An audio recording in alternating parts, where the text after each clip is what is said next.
Didn't you? I wish that I could say the same, but when you left the blame. Didn't you? Am I the greatest bastard that you met? The only one you can forget? Am I the one your truth's been waiting for? Or am I just dreaming once again? Some dreams are better when they end. The first thing that came to my mind, hearing Damien Rice's Greatest Bastard, was you.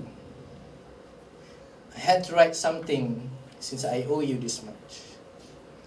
Now the hardest thing to write about you is that knowing there's no other substitute for the word rindu in the English language. How, for example, rindumu geram menggigit aku.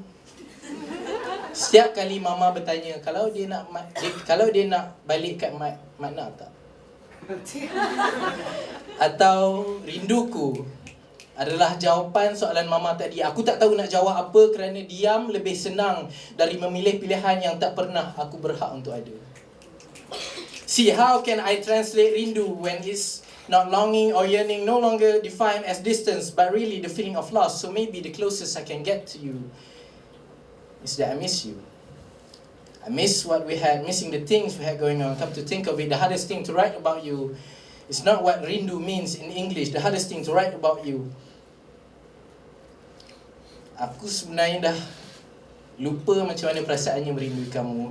Macam mana dulu notifikasi WhatsApp ku selalu mengucut telinga mata bibirku, tersengih membaca selamat pagi dan selamat malam sayang. Setiap hari aku melihat nama kau terpampang walaupun sekadar bertanya, awak tengah buat apa tu?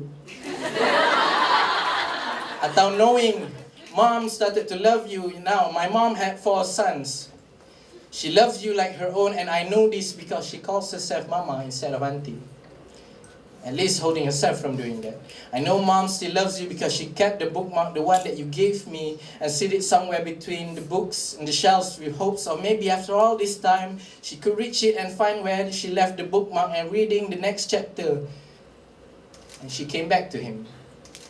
Or something like that. I gave up on that bookmark a while ago because the next chapter I had read was a line. Actually, it was a text from you sent saying, I don't love you anymore.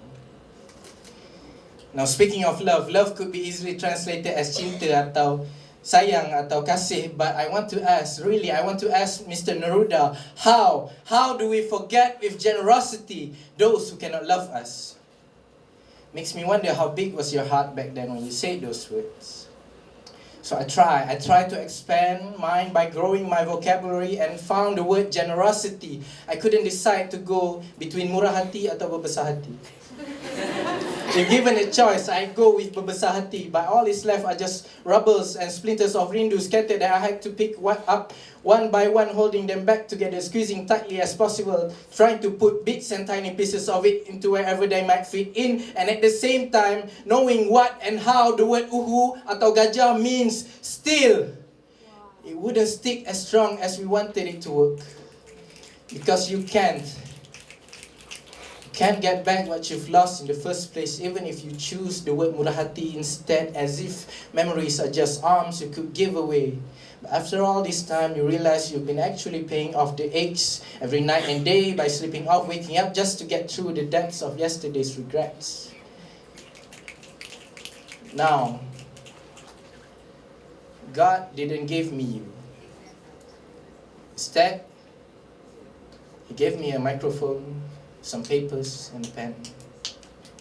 So I made this piece. I made a piece to make peace with myself, using every single piece of peace left, finally accepting we are where we're meant to be. Even if that means diam adalah jawapan paling tepat buat masa ini. Even if it means I wouldn't find again what rindu used to feel like, or having to end this poem just like this. And I remember Paul Valery once said, a poem is never finished, only abandoned.